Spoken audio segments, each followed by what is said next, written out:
like he's going to be stopped anytime soon. He's got crazy momentum right now.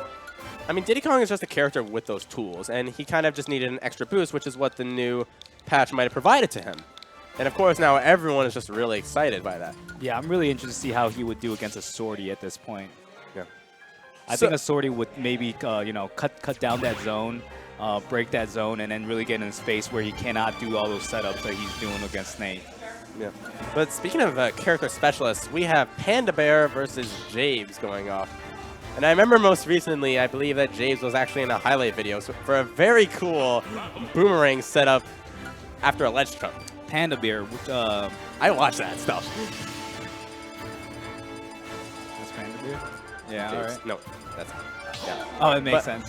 Yeah, but Panda Bair, obviously, Jade. everybody knows Panda Bair. I mean, one of probably the top villagers in the game right now, if not the top villager in the game right now.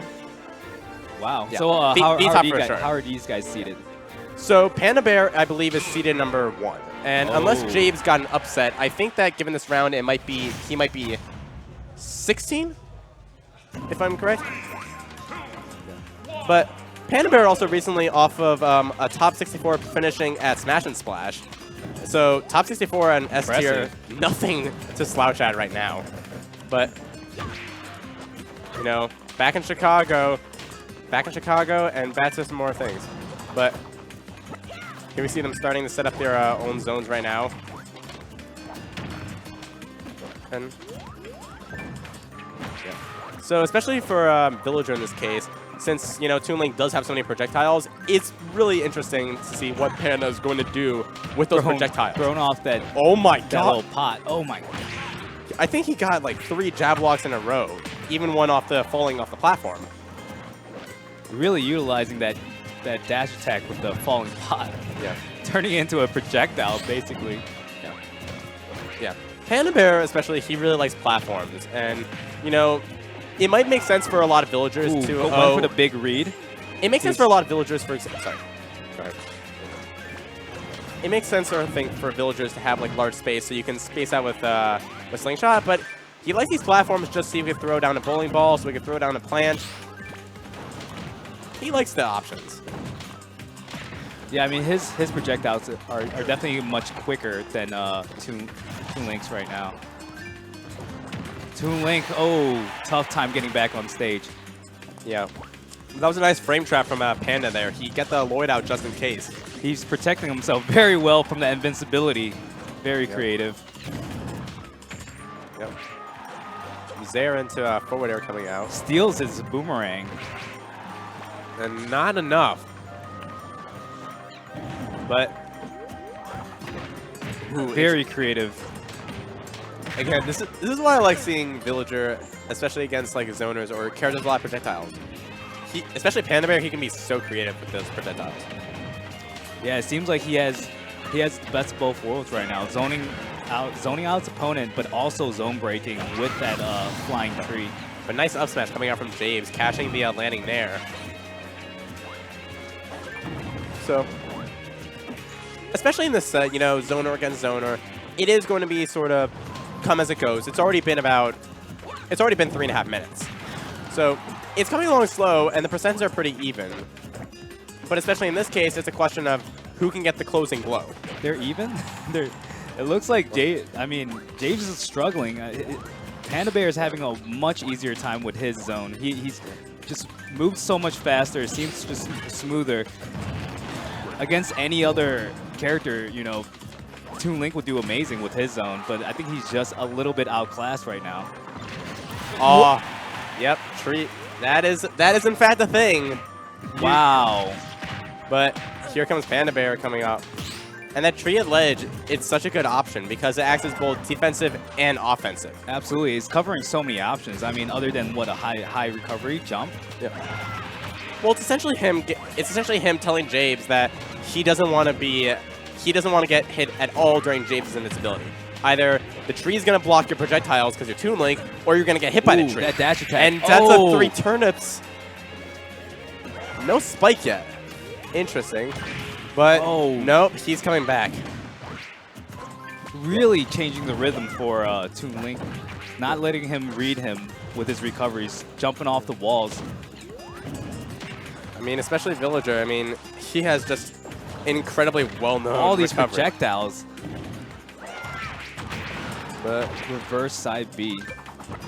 Interesting, he got hit by the Lloyd rocket. But Panda's just having this finally threw the boomerang out back at him. Just having this great defensive play. Oh my God!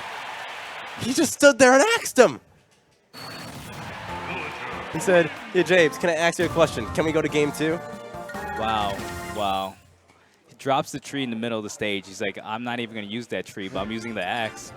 I mean, it's kind of an interesting thing, especially with Villager. A lot of people tend to focus on the tree, and you have to remember, axe is still in play. Axe is still a very powerful option. And especially at the high percents, that's it.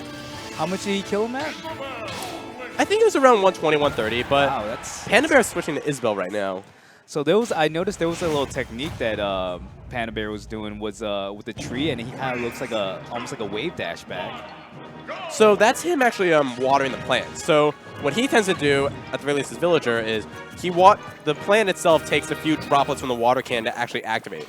So he usually does that while walking away, so that next time he only has one droplet and instantly comes up. Gotcha.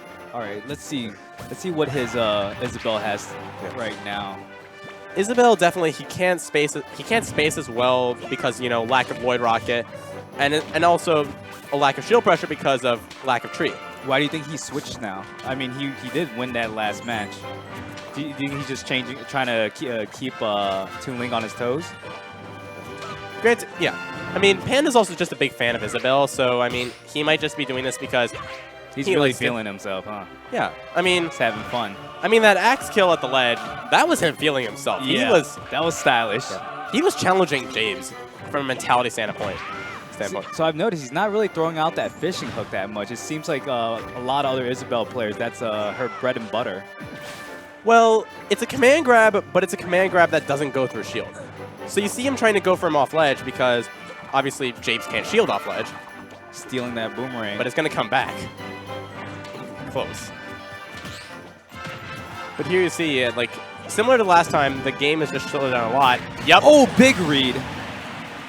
Mine acts in a very similar scenario to. He went for one of those big reads last game, but it did not pay off as much as he did right there. Well, it's kind of interesting though because Panda, if you get the mine off, you can jump to get a separate aerial off of the mine. He can get a fair, he can get an up air. That's perfectly looking really comfortable off stage right now. Almost not scared at all. Just waiting. Went for too big of a commitment with that up B. Reading the air dodge down from James with the up tilt.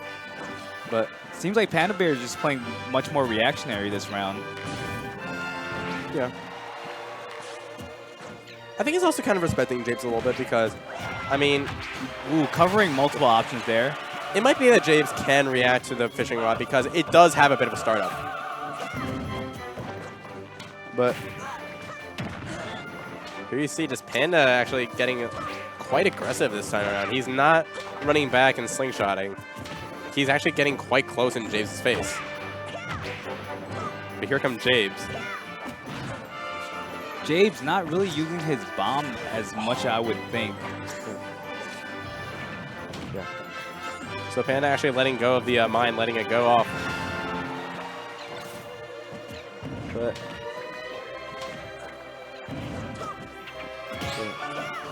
good parry, but a good drift. I feel like right now, though, the thing that James is kind of struggling with is that he's struggling to get these killing blows off. Because Isabelle can be a little bit distant or a little bit safe when she is getting her kills off, such as with mine. Wow, amazing. That's why that trap is so good. Panda can react to it, and he can get the up air off. Mine is slow enough. It seems like Panda is almost conditioning him to like do a roll recovery, because he's ready for those. But then he's making so many traps in the beginning for a regular getup, so he wants that roll recovery. Yeah. Well, the main thing is, like, the reason why you do those traps is that, there's a lot of options you could do from ledge. Traps restrict the number of options. Instead of perhaps 1 out of 5 options. Oh, is it over here? No, James can make it back. Styling. But he's styling so hard right now. Wow. All right. What an edge guard. All right, Panda. All right, Panda Bear. Panda, look at him. He's having a good time. Who? He's a dog. No, he's yeah. All right. But I mean, especially fishing rod off ledge, you know. Yeah. That's got to be fun though. I mean, I remember back in the early days of Smash Ultimate when Isabelles would just hang at the ledge. They would jump up, throw the fishing rod over to the ledge as they're falling beneath ledge, grab someone, and then stage spike them against the edge of the stage. What do you think would have happened